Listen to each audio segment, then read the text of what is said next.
தெனாலிராமன் கதை. கதையின் பெயர் வைரம் கிடைத்தது. காட்சி 1. அதுக்கு முன்னாடி நம்ம சேனலை சப்ஸ்கிரைப் பண்ணிருங்க.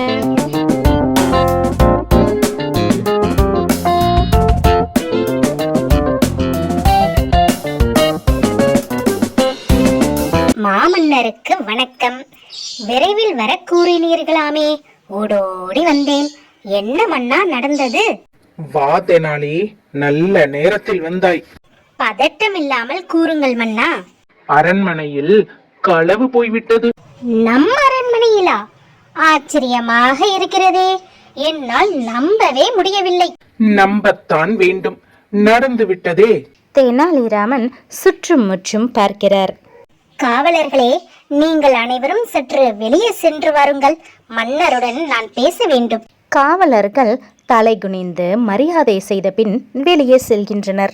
மன்னா, இப்பொழுது விளக்கமாக கூறுங்கள். நேற்று வாங்கிய 3 வைரங்களும் திருடு போய்விட்டது. எங்கே வைத்திருந்தீர்கள்? நேற்று அதனை நன்கு சோதித்துவிட்டு பெட்டியில் தான் வைத்தேன். காலையில் பார்த்தால் காணவில்லை. வெளியிலிருந்து திருடர்கள் வந்திருக்கலாம் என நினைக்கின்றீர்களா? நம் கட்டுக்காவலை மீறி வெளியில் இருந்து எந்த திருடனும் வந்துவிட முடியாது. உனக்கு தெரியாதா என்ன? தங்களின் எண்ணம் போலதான் எனக்கும் உள்ளது. சரி, யாரையாவது சந்தேகப்படுகிறீர்களா? அப்படியும் இல்லையே. அப்படி என்றால் இங்கு 4 காவலர்களை தவிர வேறு யாரும் வரவில்லை என்கிறீர்களா? அப்படித்தான் இருக்கும். இவர்கள் தவிர வேறு யாரும் இங்கு வரவில்லை. சரி, அவர்களையே விசாரிக்கலாமே. விசாரித்தும் பார்த்து விட்டேன், உண்மை வரவில்லை. அதற்காகத்தான் உன்னை அழைத்தேன். கவலையை விடுங்கள், பிரச்சனையை நான் பார்த்துக் கொள்கிறேன். காவலர்களே, எல்லாரும் உள்ளே வாருங்கள். காவலர்கள் எல்லோரும் உள்ளே வருகிறார்கள். உங்களுக்குள் தான் திருடன் இருக்கிறான். ஒழுங்காக உள்ளதை சொல்லிவிட்டால் தண்டனையில் இருந்து தப்பலாம். ஐயா, நான் அதை பார்க்க கூட இல்லை. ஐயா, மன்னருக்கு நான் துரோகம் செய்வேனா? ஐயா, என் பெண்டாட்டி பிள்ளைக மேல சத்தியமா இந்த தவற நான் செய்யல.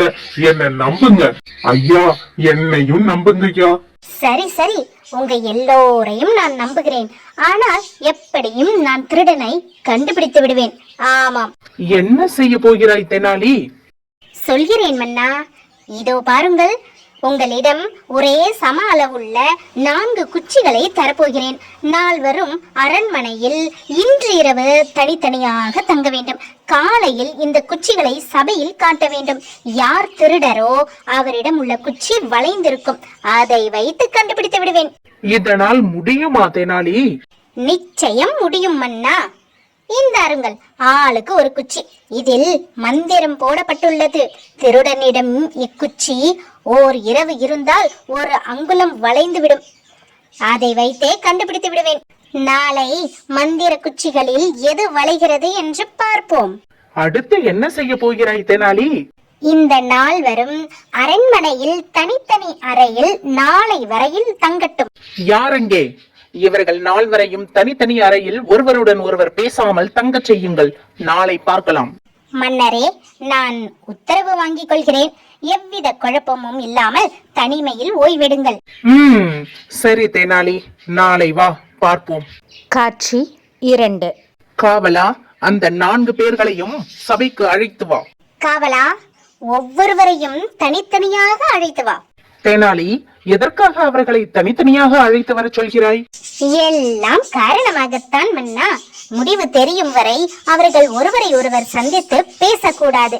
அதனால்தான். 4வரிடம் இருந்தும் தனித்தனியாக குச்சிகளை வாங்கிய தெனாலி 4வது காவலனிடம் கொடுத்த குச்சி அளவில் குறைந்திருப்பதை கண்டுபிடித்தார்.